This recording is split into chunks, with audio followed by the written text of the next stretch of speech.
En fait, le gouvernement, ils savent tellement plus quoi faire qu'ils proposent des lois qui existent déjà. Cette semaine, il y avait le sommet de l'océan à Nice. Et ben Emmanuel Macron, il veut interdire la pêche industrielle, mais dans des zones où c'est déjà interdit. Mais Manu, c'est déjà interdit, bordel! Tu vas nous proposer quoi la semaine prochaine? Abolir la peine de mort et autoriser le droit de vote aux femmes? Merde! Macron, il a dit, je n'ai pas de leçon d'écologie à recevoir. Bah si, quand même. Castaner, c'était son ministre de l'Intérieur, maintenant il bosse pour Shine. Shine, la marque de merde qui fait des fringues discount, qui fait travailler des gamins et qui déglingue la planète, hein. Alors Manu, entre Castaner qui bosse pour Shine et ta ministre de l'écologie qui a toute sa famille dans le pétrole, ton staff, il est pas tellement dans l'équipe des koalas.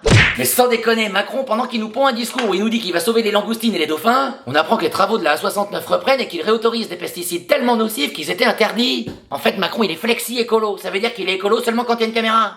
Merde! De toute façon, le politique, dès qu'il y a une caméra qui tourne, il réfléchit plus. Il fait des effets d'annonce. Il sort la première connerie qui lui passe par la tête et du moment qu'elle est plus grosse que celle du parti d'en face, il est content. Darmanin, par exemple, il nous a dit en parlant du chômage, moi j'ai un copain restaurateur, il trouve pas de personnel, ça veut dire que tout le monde peut trouver du travail. Eh ben merci Jean-Patrick Raccourci. En fait, ce type de démonstration, ça s'appelle une preuve par l'exemple. Le nom y rend bien, mais c'est un procédé fallacieux qui tire volontairement des conclusions complètement fausses. Et moi aussi je peux en faire. Sarkozy a été condamné pour détournement de fonds. Sarkozy est un politicien, donc tous les politiciens sont corrompus.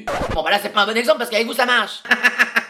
Mais sérieusement, tu penses vraiment ce que tu dis, Gérald? Il y a 10 fois plus de chômeurs que de postes vacants. Tout le monde va pas faire serveur dans le bar de ton pote, du con. Et attends, écoute ça. Pour forcer les gens à accepter des postes, même si ça leur correspond pas, Gérald Darmanin, il veut passer des indemnités chômage de 18 mois à 6 mois, le petit bâtard. Ah là là là là là là là.